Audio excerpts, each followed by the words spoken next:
Hola amigos, ¿cómo están? Bienvenidos a otra enseñanza de la verdad en la Biblia.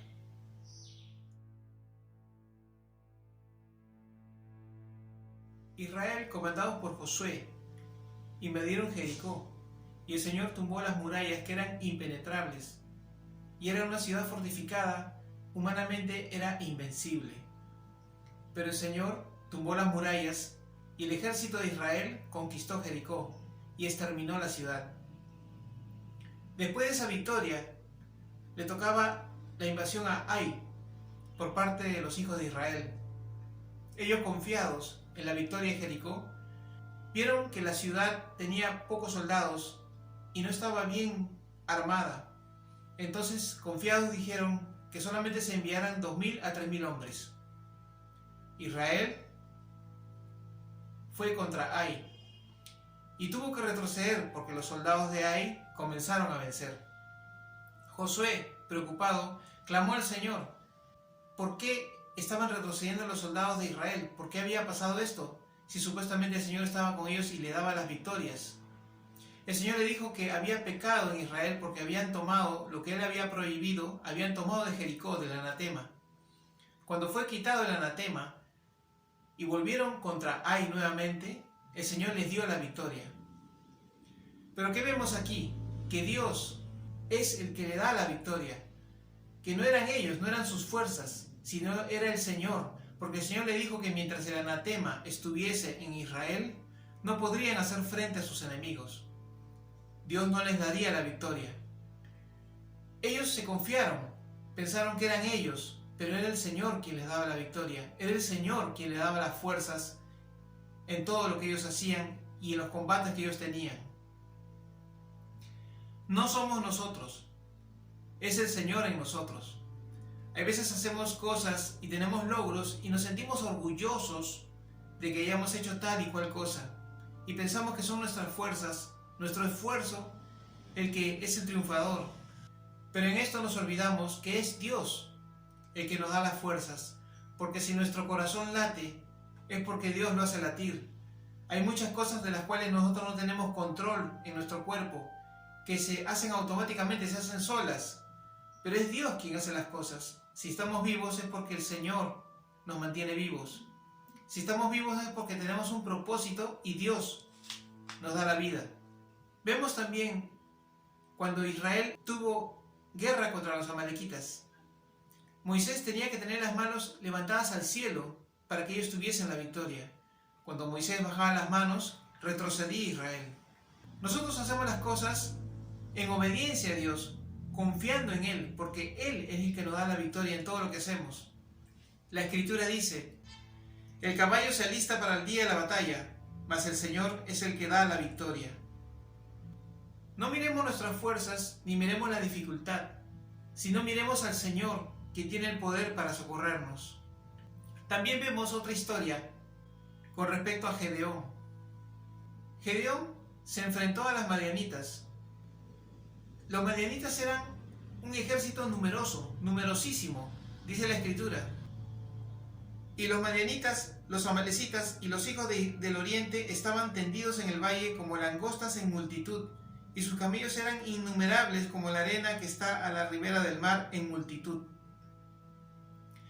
Pero el Señor solamente escogió de Israel 300 hombres para vencer a una multitud.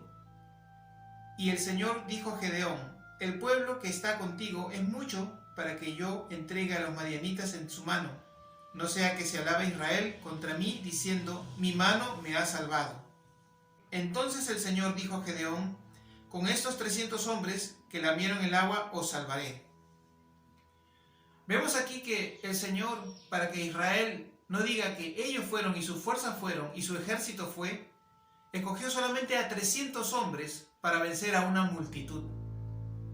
Vemos nuevamente que es el Señor quien hace, no somos nosotros, no son nuestras fuerzas. Y dice la Escritura: no con ejército ni con fuerza, sino con mi espíritu, ha dicho el Señor de los ejércitos.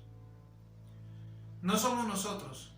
Cuando peleemos alguna batalla, cuando enfrentemos al enemigo o circunstancias adversas y triunfemos, no nos orgullezcamos de que no somos nosotros o son nuestras fuerzas, sino que es el Señor en nosotros, porque Él es el que nos da las fuerzas. En la Escritura también vemos que el Señor le dice a su pueblo: no suceda que comas y te sacies, y edifiques buenas casas en que habites, y tus vacas y tus ovejas se aumenten, y la plata y el oro se te multipliquen, y todo lo que tuvieres se aumente, y se enorgullezca tu corazón, y te olvides del Señor tu Dios, que te sacó de la tierra de Egipto, de la casa de servidumbre. Y digas en tu corazón: mi poder y la fuerza de mi mano me han traído esta riqueza. Si no, acuérdate del Señor tu Dios, porque Él te da el poder para hacer las riquezas. No eres tú, ni es tu poder, ni es tu fuerza, aun cuando sirves a Dios, porque el Señor dijo: así también vosotros, cuando hayáis hecho todo lo que os ha sido ordenado, decid: siervos inútiles somos, pues lo que debíamos hacer, hicimos. Hay veces también nos alabamos o nos sentimos orgullosos cuando hacemos algo para el Señor. Nos sentimos que somos muy necesarios y que sin nosotros Dios no podría hacerlo. Pero la palabra dice que cuando hagamos algo para Dios, digamos que somos siervos inútiles, porque lo que teníamos que hacer era lo que hicimos. El Señor también dice en su palabra: yo soy la vid, vosotros los pámpanos. El que permanece en mí y yo en él, éste lleva mucho fruto, porque separados de mí nada podéis hacer. Somos totalmente inútiles separados del Señor. Si el Señor no está haciendo las cosas en nosotros, realmente no nos vale de nada esforzarnos. Como dice la Escritura también: si el Señor no guardare la ciudad, en vano vela la guardia. Dios tiene que estar interviniendo en nuestras vidas para que tengamos éxito en todo lo que hagamos. La palabra también dice: en Dios haremos proezas, y Él hollará a nuestros enemigos. El Señor tiene control de todo.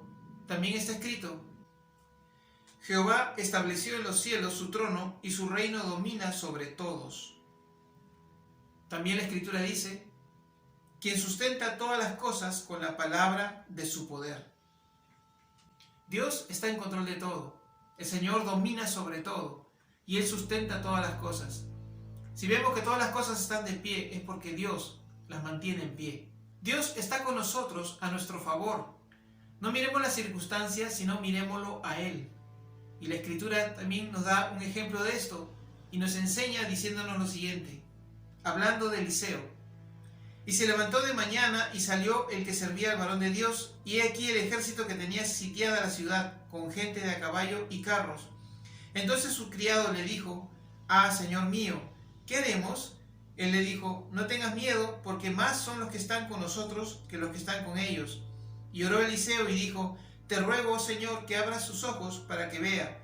Entonces el Señor abrió los ojos del criado y miró, y he aquí que el monte estaba lleno de gente de a caballo y de carros de fuego alrededor de Eliseo. El Señor nos guarda. Su palabra dice: no te dejaré ni te desampararé. Y a veces miramos las circunstancias que son totalmente contrarias y están en contra y no están a nuestro favor. Entonces miramos las circunstancias y nos pasa como a Pedro. Cuando vio al Señor Jesús caminar sobre el mar, él le dijo: Señor, si eres tú, manda que yo vaya. Y el Señor le dijo: ven. Pedro, mirando a Jesús y creyendo en esa palabra, comenzó a caminar sobre el agua. Pero cuando miró las circunstancias, cuando miró la tormenta, cuando miró el mar embravecido, comenzó a hundirse. Tuvo temor y comenzó a hundirse. El Señor en ese mismo momento, al instante, le dio la mano y lo socorrió. Y le dijo: hombre de poca fe, ¿por qué dudaste? A veces nos pasa a nosotros así. Dejamos de ver y creer en Dios y miramos las circunstancias y nos comenzamos a hundir en el problema. La palabra del Señor dice que por fe andamos y no por vista. Acordémonos, hermanos, de esta palabra. Porque los ojos del Señor contemplan toda la tierra para mostrar su poder a favor de los que tienen corazón perfecto para con Él. Caminemos en obediencia a Dios, haciendo lo recto, haciendo su voluntad y creyendo en Él. Porque todas las promesas de Él son en Él sí y en Él amén por medio de nosotros. Dios les bendiga, mis hermanos. Espero que esta enseñanza haya edificado sus vidas. No se olviden de suscribirse a nuestro canal de YouTube, presionando la campanita para que reciban notificaciones cuando colguemos una nueva enseñanza. Y pónganle like a nuestra página de Facebook, La Verdad en la Biblia. Muchas bendiciones a todos y será hasta otra oportunidad.